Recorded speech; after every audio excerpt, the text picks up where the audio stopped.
Welcome to SkyWeek. I'm Tony Flanders from Sky and Telescope magazine, and I'll be your guide to the astronomical wonders that are currently on display overhead.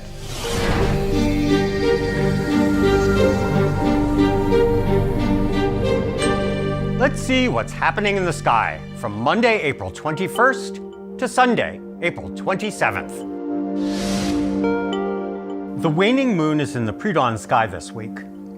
From Monday through Thursday, it heads toward the dazzling planet Venus, low in the southeast. On Friday, it forms a spectacular pair to Venus's upper right, and on Saturday, it's left of Venus.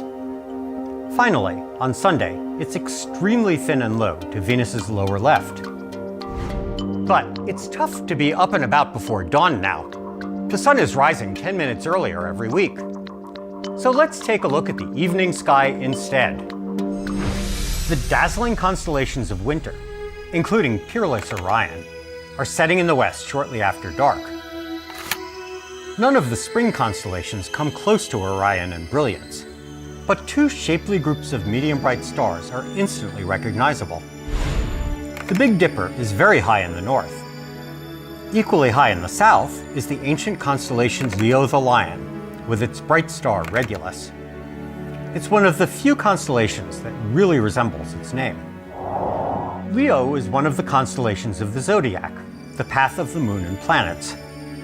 Like most or all of the zodiac constellations, we inherited it from the ancient Sumerians, who inhabited the region now called Iraq several thousand years ago. Regulus is one of the few star names that can be traced that far back. It's a Latin translation of the Greek name Basiliskos, meaning Little King. The original Sumerian name was Mul-Lugal, the King's Star, presumably because the lion is the king of the beasts. Leo's second brightest star is Denebola, Arabic for tail of the lion. The arc of stars marking the lion's head and neck, together with Regulus and the star above it, form a striking pattern called the Sickle of Leo. Regulus lies very close to the ecliptic, the center line of the zodiac, so it gets frequent visits from the moon and planets. In fact, the moon passes in front of it periodically, hiding it from view, an event called an occultation. More remarkably, Venus occulted Regulus in 1959, and will do so again in 2044. And the asteroid Origone occulted Regulus in March. Regulus is also remarkable in its own right. It's young, blue-hot, and has a very strange shape. We know this because it's been imaged by CHARA, an array of telescopes scattered over the top of Mount Wilson, just outside Los Angeles. A complicated system of pipes and mirrors combines the light from all the telescopes, giving the array the same resolution as a telescope with a mirror 1,000 feet across.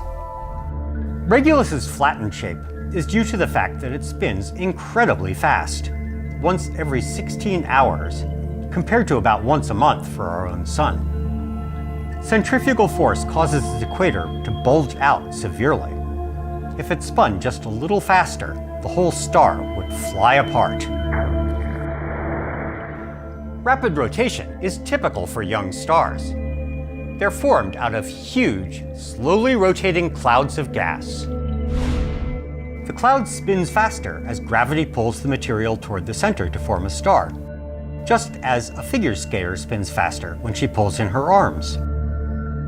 Our own sun probably used to spin much faster, but it lost most of its spin over its 4.6 billion year lifespan. Nobody knows for sure how that happens, but it's probably due to the solar wind, charged particles that stream out of the sun. They carry the sun's magnetic field billions of miles into outer space, where it rubs up against our galaxy's magnetic field, acting like a brake. The Voyager 1 spacecraft recently crossed the heliopause, where the two magnetic fields meet. Next week, we'll talk about the planet Mars. Until then, this is Tony Flanders from Sky and Telescope magazine, wishing you clear skies and great views. Brought to you by Woodland Hills Camera and Telescopes, serving stargazers since 1952.